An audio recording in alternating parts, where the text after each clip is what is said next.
Hello दोस्तों, आप सभी का ऑल अबाउट सोशियस में स्वागत है। और ये समाजशास्त्र की इग्नू सीरीज है और इसमें अभी हम लोग मेलिनोव्स्की के बारे में चर्चा कर रहे हैं।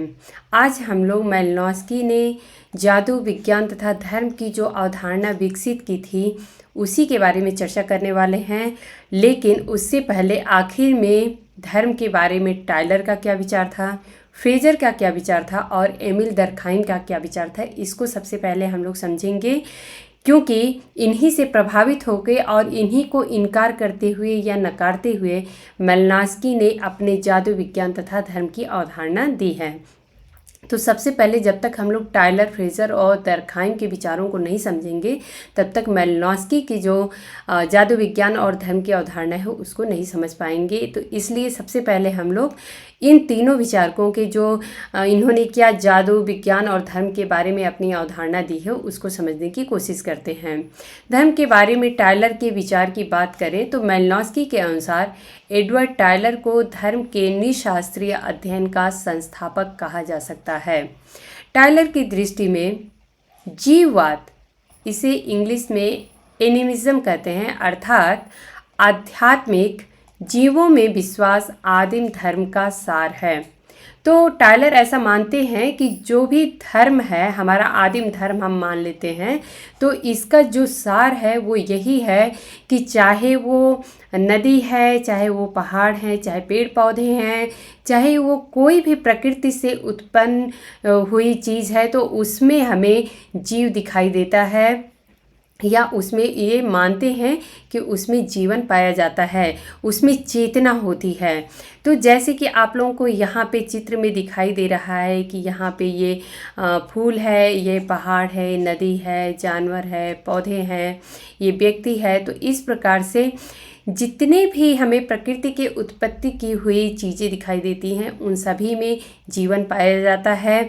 जैसे कि यहाँ पे हमें एक वृक्ष जो है वो एक भगवान के रूप में दिखाई दे रहा है, या यहाँ पे हम देखें तो किस प्रकार से प्रकृति को हम एक जीव के रूप में, प्रकृति से उत्पन्न की हुई सारी चीज़ों को हम एक जीवित वस्तुओं के रूप में या जीवित चेतना के रूप में हम देखते हैं। वस्तुएं नहीं बोलेंगे, चेतना के रूप में देखते हैं। अब यहाँ पे टायलर ये भी कहते हैं कि इस समय में जो आदिम समाज था वहाँ पे जो ये आदिम धर्म का हमें स्वरूप देखने को मिलता है, तो वहाँ पे जो उस समय का मानव था वो जो भी सपने होते थे, जैसे रात को सोने के समय हमें स्वप्न दिखाई देता है, तो उसके लिए भी वो मानते थे कि कुछ ऐसे शक्तियाँ होती हैं जो कि हमें सपने में दिखाई देती हैं। मरने के बाद भी वो जीवित होती हैं किसी न किसी रूप में और फिर हमें वो सपने के रूप में, सपने में हमारे आती हैं। तो इस प्रकार से वो मानते हैं कि मरने के बाद भी चेतना जो होती है उसका अस्तित्व बना रहता है। ये टायलर की जीववाद का सार है। हालांकि टायलर के इस विचार से मेलिनोव्स्की सहमत नहीं है और आदिम मानव एक महाविचार प्रधान प्राणी होता है, इसको इन्होंने इनकार कर दिया था।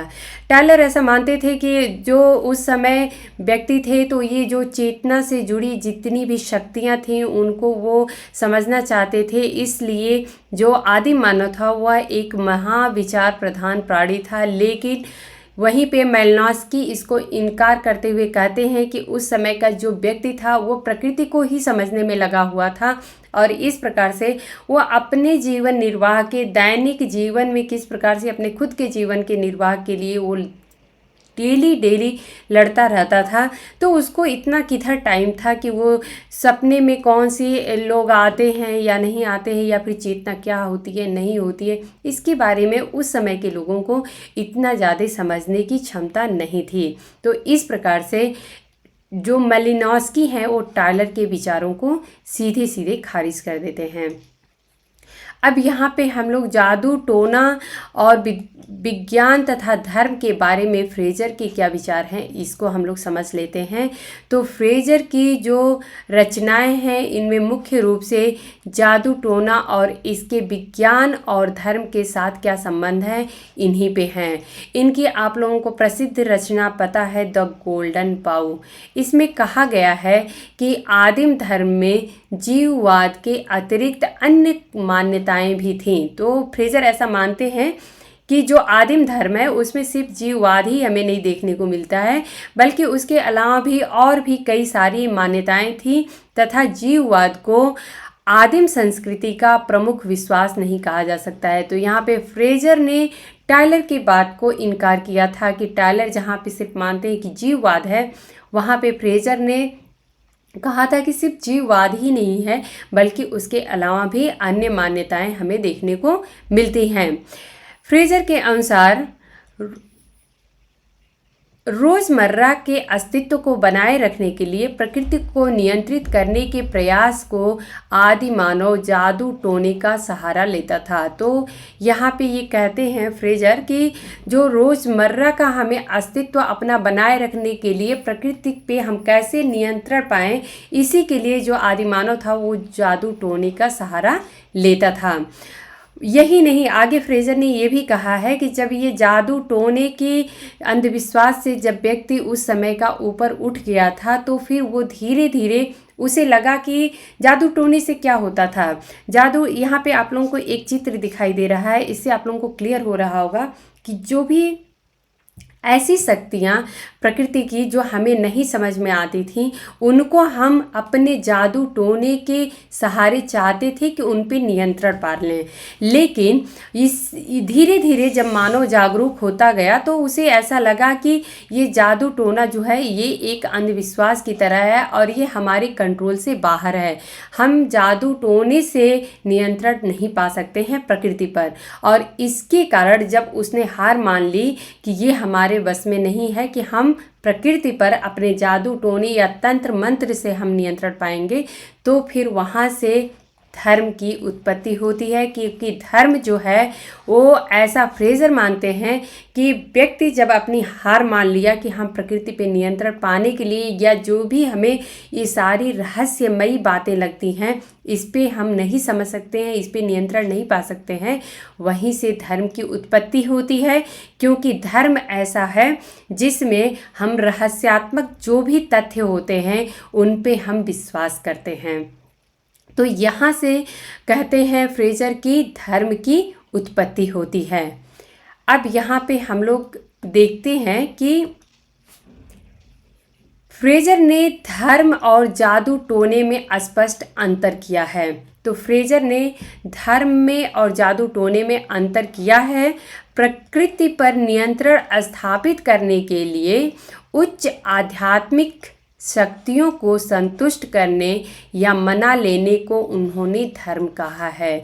तो यहाँ पे ये कहते हैं कि जो जादू टोना होता है उसमें तो हम ज़बरदस्ती जादू के माध्यम से प्रकृति पर नियंत्रण प्राप्त करने की कोशिश कर रहे थे, लेकिन जब प्रकृति पर नियंत्रण स्थापित करने के लिए जो आध्यात्मिक शक्तियां हैं उनको हम मनाने की बात करते हैं या उनको संतुष्ट करने की बात करते हैं, तो वो धर्म का रूप ले लेता है। और आप लोगों को ये पता है कि ये धर्म का ही रूप होता है जिसमें हम पूजा पाठ करके और उन जो आध्यात्मिक शक्तियाँ होती हैं या अलौकिक शक्तियाँ होती हैं उनको हम मनाने की या उनको संतुष्ट करने की कोशिश करते हैं।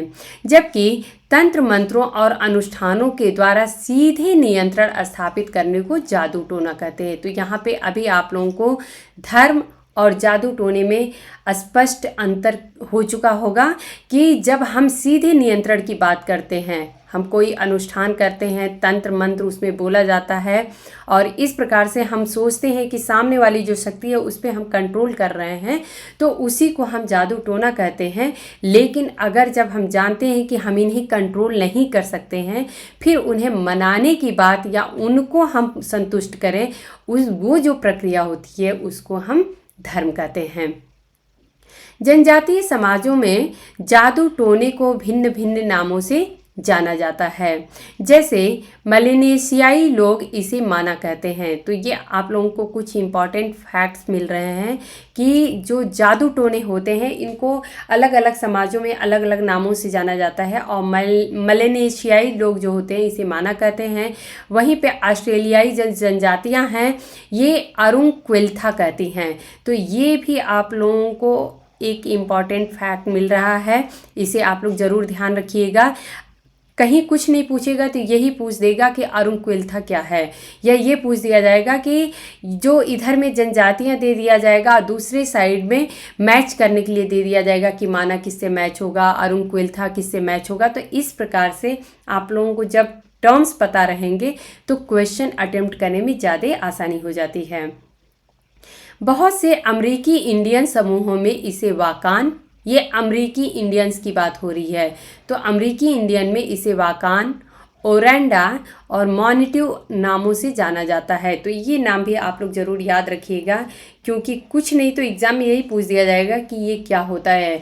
पता चला कि पूछ दिया कि वाकान क्या होता है और हमने समझ लिया कि कहीं ऐसा तो नहीं है कि ये एक विस्तारित परिवार का समूह होता है, या ओरेंडा क्या होता है, या मॉनिटिव क्या होता है। तो इस प्रकार से हमें ये पता होना चाहिए, हम पता चले कि इसे एक हम जनजातीय समूह मान लें, जबकि ये जादू टोने होते हैं जिसे जैसे कि माना जाता है मलेशियाई लोगों में, उसी प्रकार से अमेरिकी इंडियन में इन्हें वाकान, ओरेंडा और मॉनिटिव नाम से भी जाना जाता है।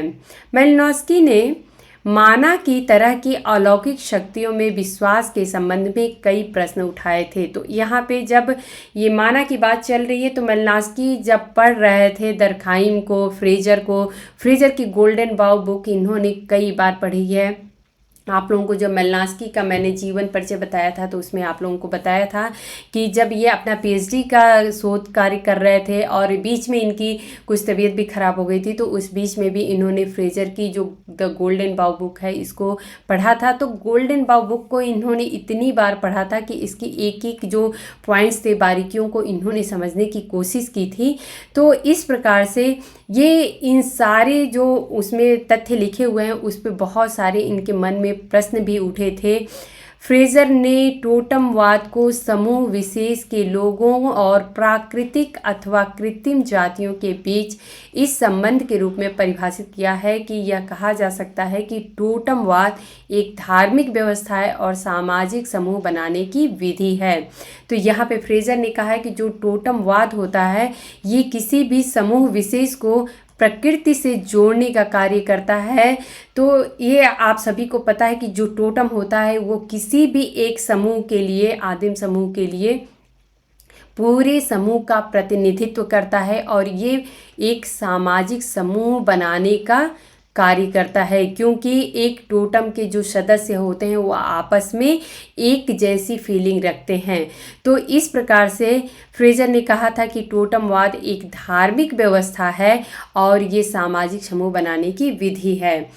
दरखाइम के धर्म संबंधी अध्ययन के अनुसार अगर देखा जाए तो टोटमवाद जो है वो धर्म का प्राचीनतम रूप है। तो दरखाइम ने भी ऐसा कहा है कि जो टोटम है वो धर्म का प्राचीनतम रूप है। दरखाइम ने लिखा है कि समाज का अपने सदस्यों के लिए वही महत्व है जो ईश्वर का अपने भक्तों के लिए होता है। तो यहाँ पे दरखाइम ने कहा था कि जो समाज है उसका अपने सदस्यों के लिए वही महत्व होता है जो कि ईश्वर का अपने भक्तों के लिए होता है। जिस प्रकार से एक भक्त के लिए ईश्वर जितना महत्वपूर्ण है उसी प्रकार से एक समाज के सदस्यों के लिए उसका समाज भी उतना ही ज़्यादा महत्वपूर्ण होता है। और इसीलिए दरखाइम ने धर्म को समाज का देवीकृत रूप मानते हैं। तो यहाँ पे ये जो है ये एक इम्पॉर्टेंट कोट है जो कि विभिन्न परीक्षाओं में पूछा जाता है, तो आप लोग ध्यान रखिएगा।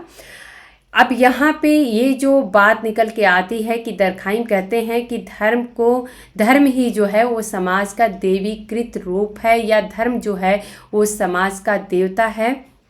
मेलिनोस्की ने इसे किस प्रकार से इनकार किया है, तो दरखाइम के धर्म संबंधी विचार को अस्वीकार कर दिए हैं मेलिनोस्की, और उन्होंने कहा है कि धर्म की इस रूप में कल्पना नहीं कर सकते हैं जिसमें एकांत में किए गए मनन चिंतन की कोई जगह नहीं है। क्योंकि जब ये इन्होंने कहा था एमिल दरखाइम ने कि जो धर्म है वो सामूहिक हो एक क्रियाकलाप की विधि हमें देखने को मिलती है या पूरे समाज का प्रतिनिधित्व धर्म करता है, तो वहाँ पे फिर उनका क्या है, जो एकांत में बैठ के और किसी भी ईश्वर की आराधना करते हैं या मनन चिंतन करते हैं, तो फिर इसमें धर्म की क्या अस्तित्व है। तो इसके लिए मालिनोव्स्की ने इसको इनकार कर दिया था और उन्होंने कहा था कि हम धर्म की इस रूप की कल्पना नहीं कर सकते हैं जिसमें कोई व्यक्ति अगर एकांत में बैठ के और मनन चिंतन कर रहा है और उसका उस धर्म में कोई जगह नहीं है। मालिनोव्स्की ने कहा है कि समाज में नैतिकता की मान्यता व्यक्तिगत दायित्व तथा अंतरात्मा से उपजे विवेक पर निर्भर करती है, ना कि सामाजिक दंड विधान के डर से। तो मालिनोव्स्की ने यहाँ पे एक और दर्खाइम के विचार को खारिज किया है और इन्होंने कहा है कि जो समाज में हमें नैतिकता की मान्यता दिखती है वो हमारे खुद के व्यक्तिगत दायित्व होते हैं। जो भी अगर बोलें मोरालिटी की बात करें, नैतिकता की बात करें, तो वो हमारे खुद के होते हैं कि हमें ऐसा करना चाहिए, ना कि अगर हम करेंगे तो समाज हमें, अगर हम उस कार्य को नहीं करते हैं ये कि जो कि नैतिक है, तो समाज हमें दंड देगा, ऐसा तो होता नहीं है। तो यहाँ पे मालिनोव्स्की ने कहा था कि नैतिकता की जो मान्यता है समाज में, ये जो व्यक्तिगत दायित्व तथा अंतर आत्मा से उपजे विवेक पे निर्भर करता है, कि ये हमारा खुद का अपना जो विवेक बुद्धि है उससे होता है कि हमें ये कार्य करना चाहिए या नहीं करना चाहिए, ना कि सामाजिक दंड विधान के डर से कोई व्यक्ति करता है। उसने ये भी कहा है कि हमें सामाजिक शक्तियों की महत्ता को कम नहीं समझना चाहिए और आदिम समूहों के धार्मिक व्यवहार को समझने में दोनों अर्थात व्यक्ति और समाज, इन दोनों को महत्व देना चाहिए। तो जहाँ पे एमिल दर्खाइम ने समाज को सर्वोपरि माना है, वहीं पे मालिनोव्स्की ने व्यक्ति और समाज दोनों को समान महत्व दिया है। साथ में उन्होंने यह भी कहा है कि एक ओर जहां धार्मिक समारोह सार्वजनिक रूप से मनाए जाते हैं, वहीं दूसरी ओर धार्मिक अंतर्दृष्टि एकांत में किए गए मनन चिंतन से प्राप्त होती है। तो यहाँ पे इन्होंने कहा है कि जहाँ पे एक प्रकार से देखा जाए कि हम जो भी धार्मिक समारोह है वो सामूहिक रूप से या सार्वजनिक रूप से मनाते हैं, लेकिन वहीं पे अगर कोई धार्मिक अंतर्दृष्टि की बात करें या अगर हमें अगर हम पूजा स्थल पे जाते हैं या किसी धार्मिक स्थल पे जाते हैं, तो प्रत्येक व्यक्ति का अपना खुद का आत्मसंतुष्टि के लिए अपने तरीके होते हैं कि हमें इस प्रकार से पूजा करना है या ध्यान लगाना है या आराधना करना है। तो इस प्रकार से इन्होंने कहा है कि धार्मिक अंतर्दृष्टि जो होती है वो एकांत में किए गए मनन चिंतन से ही प्राप्त होती है। तो इस प्रकार से जो मालिनोव्स्की हैं, इन्होंने ए.बी. टाइलर के, जेम्स फ्रेजर के और एमिल दर्खाइम तीनों के विचारों को समझा भी था और उस पे उन्होंने क्रॉस क्वेश्चन करते हुए और इन तीनों की जो अवधारणाएं रही हैं जादू, विज्ञान और धर्म से, तो उनको उन्होंने खारिज भी किया है। यहाँ पे एक बात मैं और कह देना चाहती हूँ कि जो फ्रेजर हैं, फ्रेजर ने ऐसा कहा था कि जो धर्म है और जो जादू है ये लगभग एक जैसे ही हैं, लेकिन मालिनोव्स्की और भी बहुत सारे विचारक थे जिन्होंने इसको क्रॉस करते हुए कहा था कि जो धर्म होता है, विज्ञान की बात करते हैं, जो विज्ञान है और जादू जो है, इन्होंने कहा था फ्रेजर ने कि ये एक जैसे ही होते हैं। तो यहाँ पे मालिनोव्स्की और अन्य भी जो विचारक रहे हैं जिन्होंने इस बात का समर्थन नहीं किया था, तो उन्होंने ऐसा माना था कि बहुत सारे अंतर उन्होंने बताया था। ऐसा मानते थे कि विज्ञान और जादू जो है वो ये सच है, विज्ञान भी जो है वो प्रकृति के रहस्यों की खोज में लगा हुआ है, वहीं पे जादू भी जो होता है वो प्रकृति के रहस्यों की ही खोज करता है, लेकिन कुछ समानताएं होते हुए बहुत सारी असमानताएं भी इन्होंने माना है। और ये ऐसा मानते हैं कि विज्ञान जहाँ पे तर्क पे आधारित होता है, वहीं पे जादू में तर्क का कोई स्थान नहीं होता है। विज्ञान जो होता है, विज्ञान की समझ कोई भी एक साधारण सा व्यक्ति है वो भी विज्ञान की समझ ले सकता है। लेकिन जो जादू की बात आती है तो जादू एक विशेष प्रकार की क्रिया होती है और उसको कुछ विशेष लोग ही सीखते हैं। प्रत्येक व्यक्ति जादू तक उसकी पहुंच नहीं हो पाती है। जबकि विज्ञान तक अगर देखा जाए तो एक आम आदमी की भी, एक साधारण मनुष्य की भी पहुंच विज्ञान तक होती है। तो इस प्रकार के कुछ ऐसे तथ्य थे जिस पे इन्होंने माना था कि जो जादू है और विज्ञान है ये दोनों अलग अलग होते हैं। तो उम्मीद है दोस्तों कि आज आप लोगों को एबी टाइलर, फ्रेजर और एमिल डर्कहाइम के जो विचार हैं वो आप लोगों को तो क्लियर हैं, लेकिन मेलिनोव्स्की ने इसको किस प्रकार से क्रॉस किया था और अपनी जो जादू और धर्म विज्ञान की अवधारणा है उसको विकसित किया था, तो इसको हम लोग अब अपने नेक्स्ट लेक्चर में समझने की कोशिश करेंगे। क्योंकि जब तक हम लोग इन तीनों विचारकों की अवधारणाओं को नहीं समझते तब तक मेलिनोव्स्की की विचारधारा आखिर में कहाँ से निकल के आई है वो नहीं समझ में आती। तो उम्मीद है दोस्तों कि आज का लेक्चर आप लोगों को समझ में आया होगा, और अगर आप लोगों को मेरा लेक्चर पसंद आता है तो लाइक करिए, कमेंट करिए, अपने दोस्तों में शेयर करिए। धन्यवाद।